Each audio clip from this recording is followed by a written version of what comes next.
AI가 코드를 짜고 그림을 그리고 심지어 작곡까지 하는 거. 이제는 뭐 너무 익숙하죠? 그런데 말이죠. 이제 AI가 인간의 마지막 보루라고 여겨졌던 영역, 바로 과학적 발견의 도전장을 내밀었습니다. AI가 스스로 가설을 세우고 실험에서 새로운 지식을 찾아낸다니? 과연 이게 가능한 이야기일까요? 네, 바로 이 질문이 오늘 우리가 깊이 파고들어 볼 주제입니다. AI가 단순히 정해진 답을 찾는 걸 넘어서요, 아무도 가보지 않은 미지의 영역을 탐험하고 완전히 새로운 지식을 창조해낼 수 있을까? 이것이야말로 AI 과학자가 풀어야 할 진짜 숙제겠죠. 근데 이게 왜 그렇게 어렵냐면요. AI 연구를 자동화하는 건 일반적인 코딩하고는 차원이 다른 문제거든요. 생각해보세요.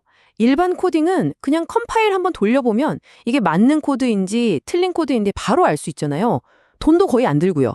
하지만 AI 연구는 모델 하나 학습시키는데 몇 시간, 아니 며칠이 걸릴 수도 있고, 그렇게 돌렸는데 결과가 좋을지 나쁠지도 아무도 몰라요.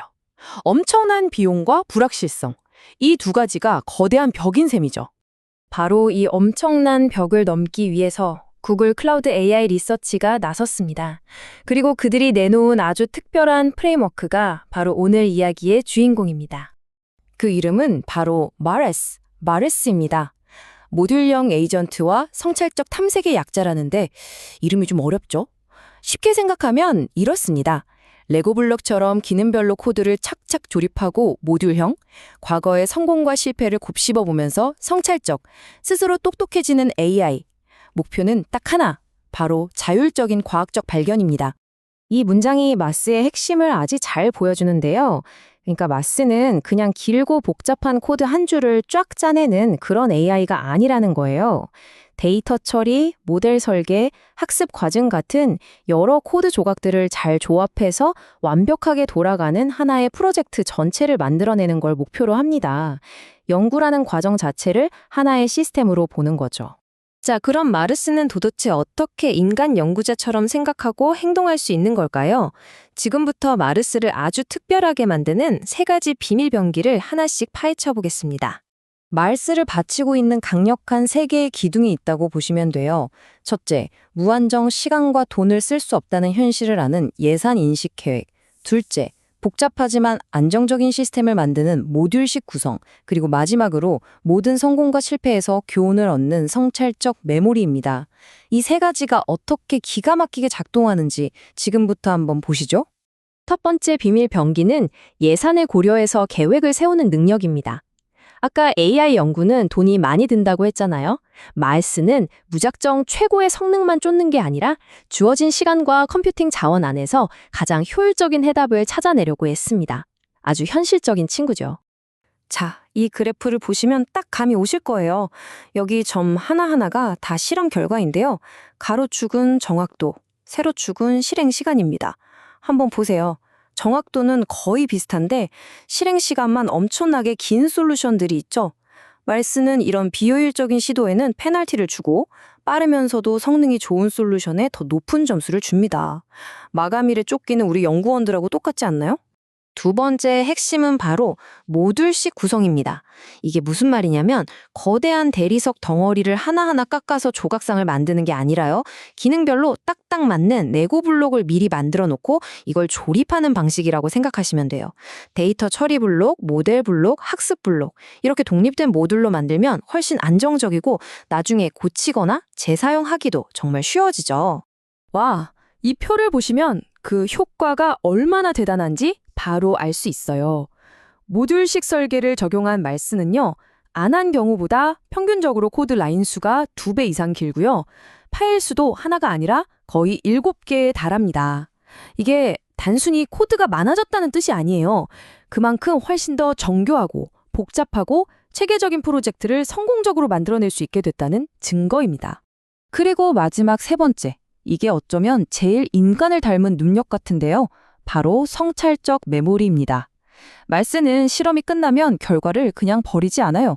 이 시도가 왜 성공했는지, 저 시도는 왜 실패했는지 깊이 분석해서 핵심적인 교훈을 뽑아냅니다. 그리고 그 교훈을 잘 저장해뒀다가 나중에 써먹는 거죠. 자, 63%. 이 숫자가 진짜 어마어마한 의미를 갖습니다. 말스가 어떤 문제를 풀 때 사용한 교훈 중에 무려 63%가 완전히 다른 과제를 풀다가 얻었던 교훈이었다는 뜻이에요. 이건 그냥 같은 실수를 반복하지 않는 수준이 아니죠. A라는 분야에서 실패하며 얻은 깨달음을 B라는 분야의 성공 공식으로 연결시키는, 이건 진짜 통찰력의 영역입니다. 자, 이론은 이쯤 하고 이제 마스의 머릿속으로 한번 직접 들어가 보시죠.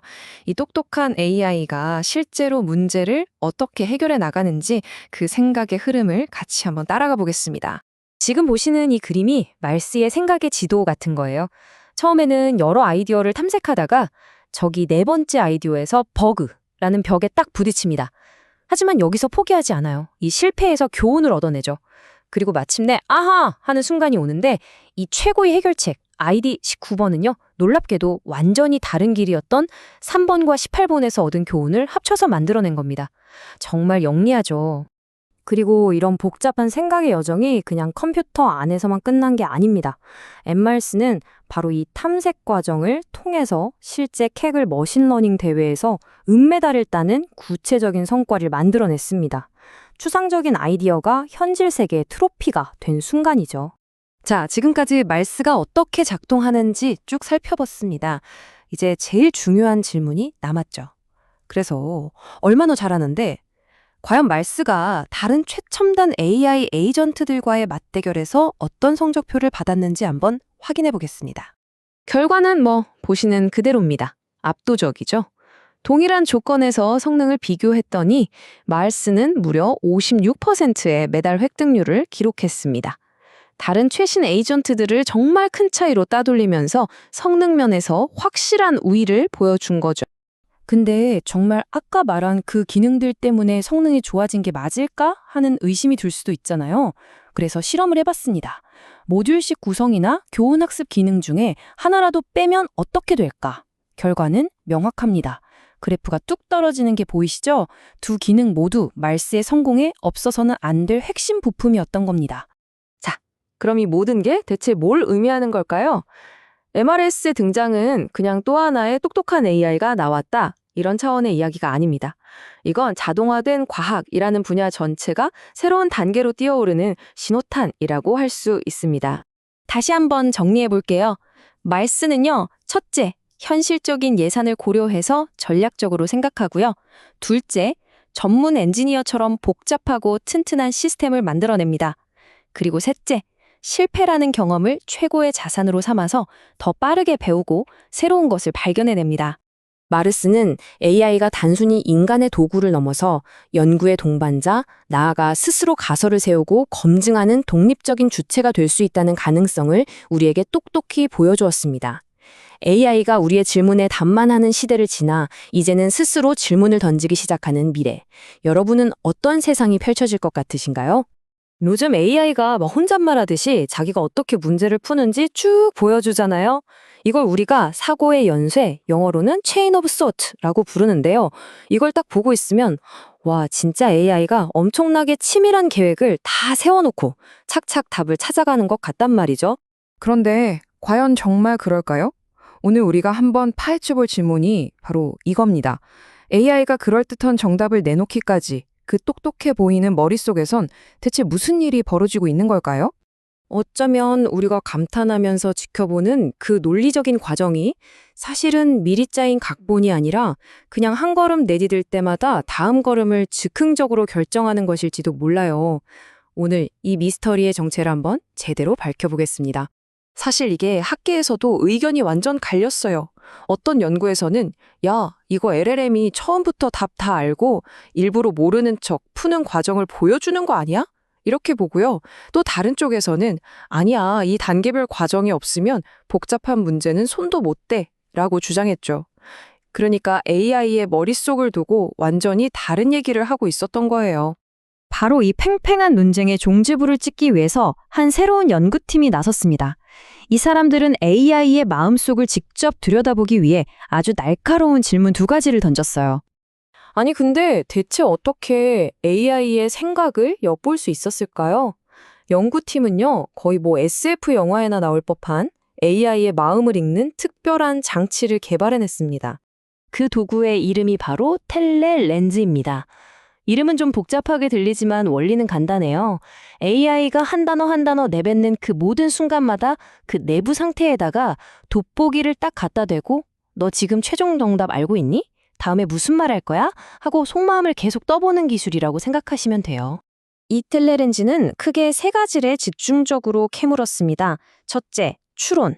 맨 처음부터 최종 답을 알고 있는지. 둘째, 바로 다음에 자기가 무슨 말을 할지 얼마나 예측하는지. 그리고 마지막으로 전체 설명이 얼마나 길어질지 대충이라도 큰 그림을 그리고 있는지. 이 세 가지 질문에 대한 답을 보면 AI가 진짜로 장기 계획을 세우는 녀석인지 아닌지 알 수 있겠죠? 자, 드디어 이 흥미진진한 조사를 통해 뭐가 밝혀졌는지 그 결과를 공개할 시간입니다. 과연 AI는 모든 걸 내다보는 체스 마스터였을까요? 아니면 다른 무언가였을까요? 연구의 결론은 한 문장으로 아주 명확하게 요약됩니다. 바로 LLM은 근시안적인 시야를 보인다. 다시 말해서 먼 미래를 내다보는 장기적인 계획 같은 건 없다는 거죠. 사실 이건 LLM의 근본적인 작동 방식 때문이기도 한데요. LLM의 핵심 목표는 전체 계획을 세우는 것이 아니라 그저 가장 그럴듯한 다음 단어를 예측하는 것에 맞춰져 있거든요. 이게 바로 스모킹건, 결정적인 증거입니다. 이 그래프 좀 보세요. 숫자 세기든 경로 찾기든 AI의 확신도를 쭉 따라가 봤더니 와, 저 붉은 선 보이죠? 저게 정답에 대한 확신인데 추론하는 내내 그냥 바닥을 기어요. 그러다가 정말 맨 마지막에 정답을 딱 말하기 직전에야 수직으로 팍 솟구칩니다. 이게 뭘 의미하겠어요? 그렇죠. AI는 답을 내뱉는 그 순간까지 자기 자신도 정답을 모른다는 거예요. 그냥 계속 더듬더듬 가고 있었던 거죠. 여기서 이런 질문을 하실 수 있어요. 근데 가끔은 초반부터 답을 아는 것처럼 보이던데요. 맞습니다. 아주 예리한 지적이세요. 연구진도 AI가 가끔 추론 초반에 정답에 대한 어떤 직감이나 모호한 낌새 같은 걸 보인다는 걸 발견했어요. 근데 진짜 놀라운 건요. 그 초기 직감의 정확도가 완전 형편없다는 겁니다. 보세요. 초기 직감만으로 답을 예측했을 때의 정확도는 고작 60%예요. 이건 심지어 그냥 AI한테 다짜고짜 답이 뭐야 하고 물어봤을 때 80%보다도 훨씬 낮은 수치예요. 반면에 차근차근 생각할 시간을 충분히 줬을 때는 정확도가 95%까지 치솟습니다. 단계별 사고 과정이 절대 그냥 보여주기식이 아니라는 강력한 증거인 셈이죠. 최종 답만 그런 게 아니에요. AI는 자기가 나아갈 길, 그러니까 추론 과정에 대해서도 지독한 근시안입니다. 자기가 다음에 무슨 단어를 쓸지 예측하는 능력도요, 불과 몇 단어 앞을 벗어나면 그냥 뚝뚝 떨어지는 게 보이죠? 그야말로 딱 한 치 앞만 보고 달리는 셈이에요. 자, 좋습니다. AI는 근시안적이다. 이 사실. 그래서 우리한테 왜 중요할까요? 지금부터 이 발견이 그냥 단순한 관찰을 넘어서 AI의 약점을 어떻게 강력한 무기로 바꿀 수 있는지 그 놀라운 활용법을 한번 알아볼게요. 연구진이 아주 멋진 비유를 하나 제시하는데요. 바로 나무통 원리입니다. 여러분, 나무통에 담을 수 있는 물의 양은 제일 긴 나무판이 아니라 제일 짧은 나무판이 결정하잖아요. 똑같습니다. AI 추론의 진짜 신뢰도를 알려면 AI가 가장 자신만만할 때가 아니라 가장 망설이고 불확실해하는 순간, 즉 가장 약한 연결고리를 딱 포착해야 한다는 거죠. 그리고 그 효과는 숫자로도 명확하게 나타납니다. 여기 AUROC 점수는 일종의 탐지 정확도라고 보시면 되는데요. AI가 실수를 할지 안 할지를 얼마나 잘 맞추냐는 거죠. 기존 방식보다 이 가장 약한 연결고리에 집중했더니 AI의 실수를 예측하는 정확도가 무려 6%나 더 높아졌습니다. 우리가 언제 AI를 믿고 언제 의심해야 할지 훨씬 더 잘 알게 된 거예요. 활용법은 여기서 그치지 않습니다. 자, 반대로 한번 생각해 볼까요? 만약에 아주 쉬운 문제에서 AI가 초반부터 엄청 강한 직감을 보인다면 어떨까요? 굳이 길고 비싼 생각 과정을 끝까지 다 거칠 필요가 없지 않겠어요? 바로 그겁니다. 연구진은 이 원리를 적용해서 전체 문제의 16.2%에서 불필요한 추론 과정을 과감하게 생략하고 바로 답을 얻어냈어요. 더 놀라운 건 뭔지 아세요? 이렇게 효율을 극대화했는데도 전체 정확도는 거의 떨어지지 않았다는 사실입니다. 시간과 컴퓨팅 자원을 엄청나게 절약할 수 있는 새로운 길이 열린 거죠. 자, 오늘 우리는 AI가 생각하는 방식에 대한 우리의 통념을 완전히 뒤집는 정말 흥미로운 사실들을 확인했습니다. 이제 핵심 내용을 다시 한번 정리하고 마무리해 보겠습니다. 핵심은 이거예요. AI는 모든 걸 계획하는 천재 설계자가 아니라 우리 인간처럼 한 걸음씩 더듬더듬 나아가면서 답을 찾는 근시안적 사상가에 가깝습니다. 그래서 그 단계별 과정이 어려운 문제를 푸는데 절대적으로 필요한 것이고요. 그리고 바로 이 근시안이라는 특성을 이해하는 것이야말로 AI의 신뢰도와 효율성을 한 단계 끌어올리는 진짜 열쇠가 되는 겁니다. 그렇다면 마지막으로 이런 질문을 던져봅니다. AI가 정말로 큰 그림 없이 그냥 눈앞의 단계에만 집중해서 결론에 도달한다면 우리는 과연 그 복잡하고 정교해 보이는 추론의 결과를 언제, 어떻게, 그리고 어디까지 믿어야 할까요? 지금 AI 업계 정말 난리도 아니죠. 왕자를 차지하기 위한 전쟁이 한창인데요. 바로 이 전쟁의 판도를 확 뒤집을 만한 엄청난 숫자가 하나 공개됐습니다. 주인공은 바로 구글의 제미나이입니다. 그래서 오늘은 이 숫자가 대체 뭘 의미하는지, 그리고 그 뒤에 숨어있는 구글의 진짜 속셈은 뭔지 한번 제대로 파헤쳐 보겠습니다. 바로 시작할게요. 자, 보세요. 7억 5천만. 이게 무슨 숫자일까요? 바로 매달 구글 제미나이를 쓰는 사람들의 수입니다. 와, 7억 5천만이라니. 이게 어느 정도냐면요. 서비스 나온 지 1년도 안 돼서 그냥 세계적인 서비스가 됐다는 얘기예요. 정말 대단하죠? 근데 말이죠. 여기서 딱 이런 생각이 들죠. 와, 7억 5천만 명이면 이제 끝판왕인가? 과연 이 엄청난 숫자가 지금 이 치열한 AI 경쟁에서 승리를 보장하는 열쇠가 될 수 있을까요? 오늘 우리가 함께 풀어볼 핵심 질문이 바로 이겁니다. 물론 7억 5천만, 정말 대단한 숫자 맞아요. 하지만 이 AI 전쟁은 혼자 싸우는 게 아니잖아요? 아주 강력한 경쟁자들이 버티고 있는데, 자, 그럼 다른 선수들과 비교했을 때 제미나이는 지금 어디쯤 와 있을까요? 이야, 이거 보니까 정말 AI 챗봇 시장의 삼국지네요. 그쵸? 부동의 1위는 역시 챗GPT인데, 와, 제미나이 보세요. 진짜 무섭게 치고 올라와서 턱 밑까지 바짝 달아붙었어요. 두 거인의 싸움 정말 흥미진진해졌습니다. 자, 숫자로 한번 정확히 보죠. 챗GPT가 약 8억 1천만, 그리고 제미나이가 7억 5천만. 와, 이제 정말 종이 한 장 차이라고 해도 과언이 아니네요. 그 뒤에서는 메타 AI가 5억 명으로 나도 있다 하고 바짝 추격하고 있고요. 이건 뭐 진짜 억소리 나는 전쟁이 맞습니다. 근데 여기서 진짜 놀라운 건 따로 있어요. 바로 제미나이의 성장 속도입니다. 아니 세상에 딱 한 분기, 그러니까 석 달 만에 사용자가 1억 명이 늘었다는 거예요. 이게 말이 되나요? 도대체 이 미친 추진력은 어디서 나오는 걸까요? 그래서 지금부터 구글이 어떻게 이런 말도 안 되는 성장을 만들어냈는지 그 비밀을 한번 파헤쳐 보겠습니다. 핵심은 딱 두 가지 전략으로 요약됩니다. 구글의 전략 들어보면 하실 거예요. 아주 단순하고 강력하거든요. 뭐냐? 바로 최고의 기술과 최고의 가격, 이 두 가지를 동시에 잡겠다는 겁니다. 이게 바로 제미나이의 폭풍 성장을 이끈 두 개의 엔진인 셈이죠. 자, 첫 번째 엔진, 바로 기술력입니다. 그것도 그냥 기술력이 아니라 압도적인 기술력이요. 최근에 나온 제미나이 3 있잖아요.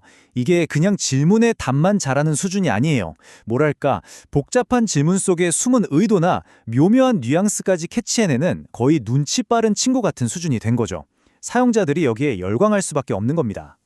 그리고 두 번째 엔진, 바로 가격입니다. 근데 그냥 가격이 아니라 파격적인 가격이죠. 한 달에 7.99달러, 요즘 커피 2잔 값 정도 되나요? 그 돈으로 구글이 만든 최첨단 AI를 마음껏 쓸 수 있게 된 거예요. 프리미엄은 비싸다는 공식을 그냥 깨 부숴버린 거죠. 이 전략 제대로 통했습니다. 구글의 CBO, 그러니까 최고 비즈니스 책임자가 직접 이렇게 말했어요. 무료 버전이랑 구독 모델, 둘 다 엄청나게 성장하고 있다. 이게 무슨 말이겠어요? 일단 무료로 사람들을 끌어모은 다음에 유료 구독으로 자연스럽게 넘어가게 하는 전략이 아주 잘 먹히고 있다는 자신감의 표현이죠. 자, 그럼 이제 제일 궁금한 부분이죠. 이렇게 사용자가 막 늘어나는 게 그래서 구글한테 진짜 돈이 되냐는 겁니다. 지금부터 구글이 AI에 건 수십억, 아니 수백억 달러짜리 베팅이 과연 어떤 결과를 낳고 있는지 한번 들여다보겠습니다. 구글의 CEO 순다르 피차이가 아예 못을 박았어요. 제미나이 3의 도입이 회사 성장에 긍정적인 동력이 됐다. 이건 그냥 우리 AI 잘해요 하는 기술 자랑이 아니에요. AI가 이제 진짜 돈을 벌어다 주는 회사의 핵심 성장 엔진이 됐다는 걸 공식적으로 선언한 거나 마찬가지입니다. 그리고 그 말은 그냥 하는 말이 아니었습니다. 숫자가 모든 걸 보여주죠. 구글의 모회사 알파벳의 연간 매출이 사상 처음으로 4천억 달러를 넘었습니다. 우리 돈으로 계산하면 대략 550조 원. 상상이 가시나요? 그리고 알파벳은 이 엄청난 성장의 한 가운데에 바로 AI, 제미나이가 있다고 명확히 밝혔습니다. 자, 이렇게까지 엄청난 기세를 탔는데 그럼 구글의 AI 야망은 여기서 멈출까요? 아니죠. 앞으로는 과연 어디를 향하고 있을까요? 구글이 진짜 무서운 이유가 바로 이겁니다. 제미나이는 그냥 우리가 쓰는 챗봇 앱, 딱 거기서 끝나는 게 아니에요. 1분에 100억 개가 넘는 토큰, 그러니까 단어를 처리하면서 구글 검색, 유튜브, 안드로이드, 우리가 쓰는 구글의 거의 모든 서비스에 혈액처럼 스며들고 있어요. 말 그대로 거대한 구글 제국을 뛰게 하는 새로운 심장이 되어가고 있는 겁니다. 최고의 기술, 파격적인 가격, 그리고 이 모든 걸 받쳐주는 거대한 생태계까지 어때요? 들어보니까 정말 구글이 AI 왕자를 차지하기 위한 모든 무기를 다 갖춘 것 같지 않나요? 과연 제미나이는 챗GPT를 넘어서 새로운 AI 시대의 주인공이 될 수 있을까요? AI 패권을 둘러싼 이 거인들의 전쟁은 이제 정말 본격적으로 시작됐습니다. 여러분이 보시기엔 이 전쟁의 최후의 승자는 누가 될 것 같으신가요? 오픈 AI의 코덱스 정말 대단하죠? 코드 에디터부터 코맨드 라인까지 안 쓰이는 곳이 없을 정도인데요. 근데 혹시 궁금하지 않으셨나요? 어떻게 똑같은 AI 하나가 이렇게 전혀 다른 여러 앱에서 완벽하게 작동할 수 있는 걸까요? 이번 시간에는 그 영리한 설계의 비밀을 한번 파헤쳐 보려고 합니다. 네, 바로 이게 오늘의 핵심 질문입니다. 웹 앱이나 개발자들이 쓰는 아이디 확장 프로그램 아니면 맥OS 앱까지 겉모습은 다 제각각인데 이걸 움직이는 AI 두뇌는 딱 하나라는 거죠. 상식적으로는 좀 이상하잖아요. 대체 어떻게 이게 가능한 걸까요? 보시는 것처럼 오픈 AI의 코덱스 에이전트는 정말 다양한 모습으로 우리를 만나고 있습니다. 하지만 이 모든 것들은 사실 코덱스 하네스라고 불리는 하나의 핵심 로직 위에서 돌아가고 있어요. 말 그대로 하나의 아주 똑똑한 두뇌가 여러 개의 몸체를 자유자재로 조종하는 것과 똑같은 그림입니다. 자, 그럼 여기서 진짜 어려운 문제가 생깁니다. 이 강력한 AI 두뇌 하나를 이 모든 다른 몸체들, 그러니까 각각의 앱들과 어떻게 연결해야 할까요? 새로운 앱을 만들 때마다 이 복잡한 연결 과정을 처음부터 다시 만든다면, 이건 정말 비효율적이고 끔찍한 일이겠죠. 그래서 나온 해답이 바로 코덱스 앱 서버라고 불리는 정말 기가 막힌 아키텍처입니다. 이 앱 서버가 하는 역할이 뭐냐면 바로 만능 번역기 같은 거예요. 이게 바로 모든 퍼즐을 맞추는 핵심 조각입니다. 어떤 애플리케이션이든 이 앱 서버라는 표준 프로토콜을 통하면 핵심 코덱스 AI와 자유롭게 대화를 나눌 수 있게 되는 거죠. 일종의 공용어라고 할 수 있겠습니다. 좋습니다. 그럼 이제 뚜껑을 열고 이 시스템이 내부적으로 어떻게 구성되어 있는지 그 작동 원리를 한번 자세히 들여다볼까요? 이걸 우리 몸에 비유하면 아주 쉬워요. 시스템은 크게 두 부분으로 나뉘는데요. 먼저 모든 지능과 로직을 담당하는 코덱스 코어가 바로 두뇌고요. 그리고 이 두뇌를 외부 세계, 즉 여러 앱들과 연결해주는 앱 서버가 바로 중추신경계 역할을 하는 겁니다. 이 앱 서버, 즉 신경계는 정말 완벽한 중재자 역할을 하는데요. 우선 클라이언트, 그러니까 앱에서 들어온 요청을 읽고요. 각 대화에 맞는 코어 세션을 관리합니다. 그리고 그 요청을 두뇌인 코어가 이해할 수 있는 언어로 싹 번역해주죠. 여기서 끝이 아니에요. 반대로 코어 내부에서 일어나는 복잡한 일들을 다시 UI가 알아들을 수 있는 깔끔한 신호로 바꿔주는 역할까지 이 모든 걸 다 해냅니다. 자, 이 모든 소통이 원활하게 이루어지려면 당연히 서로 약속된 언어가 있어야겠죠? 이 시스템의 언어는 기본 요소라고 불리는 3가지의 아주 간단하면서도 강력한 개념으로 이루어져 있습니다. 가장 먼저 아이템입니다.